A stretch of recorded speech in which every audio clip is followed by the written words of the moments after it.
Hello friends, welcome back. I'm Beth, here to help you fulfill your potential in meditation. As most of you know, I don't have just one method that I teach to everybody, like one size fits all. Instead, I much prefer to teach people one-on-one. And the reason is that you're all different. So please use these videos as a guideline, and if there's anything that isn't quite working for you or anything that doesn't quite fit, then be in touch and I'll be more than happy to discuss those things with you one-on-one. Today's video is about what we call the 10 vipassana upakilesa. Usually we translate this in English as the 10 imperfections of vipassana, or the 10 imperfections of insight. So what does this mean? Well, as our vipassana practice starts to deepen, it's possible that some states will start to arise with great intensity. Now the problem isn't so much that those states are arising strongly, but rather that we might mistake them to be the final goal. We might mistake them to be nibbana. To make this clearer, let's have a look at what these 10 imperfections of insight, these 10 vipassana upakilesa are. The first one is what we call in Pali obasa. Usually we translate this as light. The second one is jnana, or wisdom. Then we have piti, which is usually translated as joy.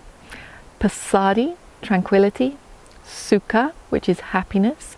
Then we have adhitthana, which is our decision or resolve. It's the ability for the mind to do what we tell it to do. We then have pakkaha, which is our effort or our energy. Sati, which is our mindfulness. And then we have upekkha, which is our equanimity. And lastly, nikkanti, which is usually translated as delight. Now, out of these 10, the only one which is technically a defilement is that last one, nikkanti, which is a subtle type of craving. But all of the other states in and of themselves aren't bad. The problem is that we might mistake them to be the final goal. So in our vipassana practice, we might think, this light is so bright, surely I must be enlightened. Or my wisdom is so sharp, surely I must be fully enlightened already. Or this state is so tranquil, so much passaddhi, tranquility, this must be that deep final peace that the Buddha was speaking about. And so on for all of these vipassana upakilesa, these imperfections of insight. So how do we avoid falling into this trap in our own vipassana practice? Well, when we notice those states arising strongly, we want to practice vipassana on them. So let's imagine that the light is very bright in our vipassana practice.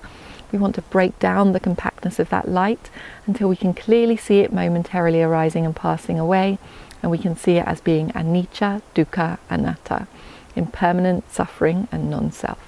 If the joy in our practice is very strong, we want to practice to see the momentary arising and passing away of that mental factor, seeing it as anicca, dukkha, anatta, impermanent, suffering and non-self. And the same basic formula goes for all of those 10 imperfections of insight, so that we can come to the understanding that none of those are our final goal. Our final goal transcends all of those 10 states. So that's what I have to say today about practicing with the 10 vipassana upakilesa, the imperfections of insight. If there's anything that's unclear to you, anything you're not sure about, then be in touch and I'll be more than happy to discuss those things with you one-on-one. But now is the time to get off of those screens, get onto the cushions and actually give the practice a go. There is a remainderless ending of all suffering. It transcends even these 10 states of these vipassana upakilesa. So let's not waste time. As most of you know, I do all of my work on a donation basis. So I encourage you to support me either through Patreon or through my website so that I can continue to make these videos. Thank you so much for your support. Wishing you the best with your meditation.